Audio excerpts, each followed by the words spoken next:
Olsion Lama takes lots of photos. The mountains of northeastern Albania are so beautiful.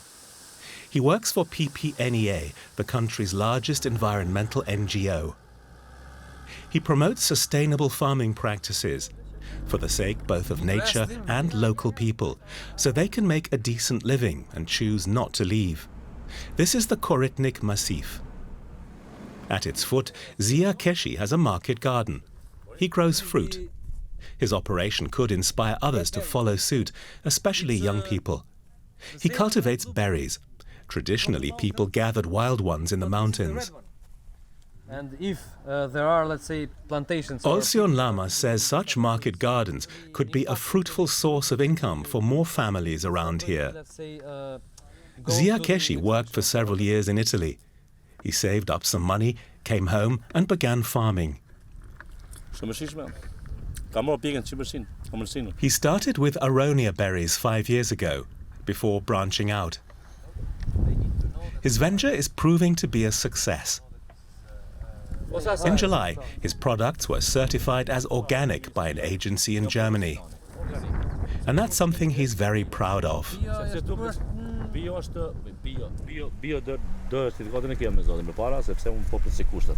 I don't use fertilizer.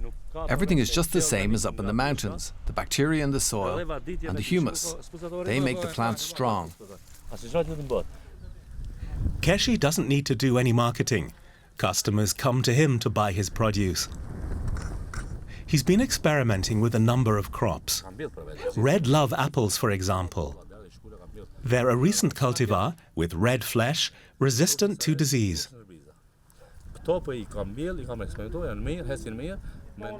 And goji berries from China. They thrive here too. Keshi also sells cuttings to those who want to emulate him. Olsion Lama would love to see others do precisely that. He collaborates with local foresters, veterinarians and agronomists. They advise smallhold farmers in the mountains, for example, on how to get a bank loan, purchase livestock, or set up a market garden. The Korab Koritnik Nature Park is a lovely place to hike, but visitors are few and far between because of the pandemic, lockdowns and travel restrictions. The people and flocks who live here are pretty much alone. Amre Fida is a shepherd. He has a hard time making a living, but unlike many of his contemporaries who go abroad, he wants to stay.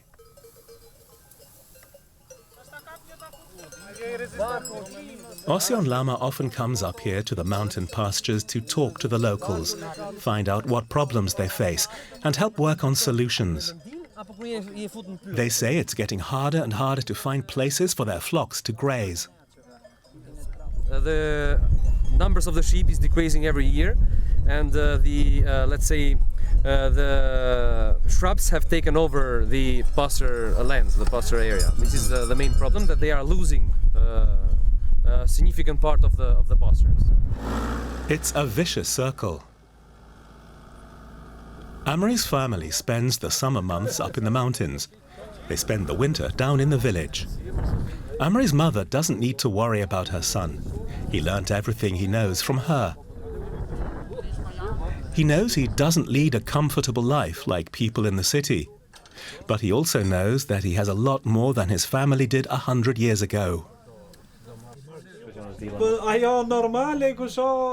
Of course, I would like to have a big car. But you have to make a choice. If you love this kind of life up here, as I do, then you can't go and live in a big city. Still, it's tough tending sheep or growing crops here. And our aim for the next year is that we need to, let's say, support these activities and these families in order that they can, let's say, profit from this activity that they are doing. This is the main thing. Amri Fida's family seem to be content with their lives. They recently built a new house next to their old one. Things have been improving from one generation to the next. Olsion Lama heads off to visit another family. He receives a warm welcome. The eldest son works in Sweden, but he's stuck at home because of the pandemic. He's the one wearing a baseball cap. His mother is sad because he's keen to leave again. She can't understand why. What's more, her younger son wants to go to Sweden too.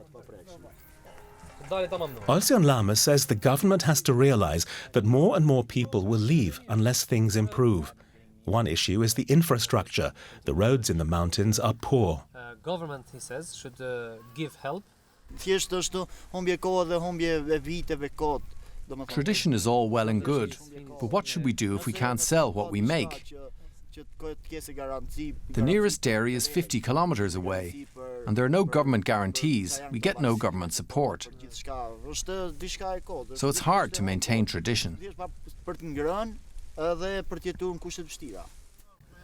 It's often easier to make money abroad than to continue farming here. The old farm buildings are still standing. But the Noka family have now built a modern house, mainly financed with money Jamil earns in Sweden. The area might be beautiful, but without jobs or prospects, young people will continue to go away, far away.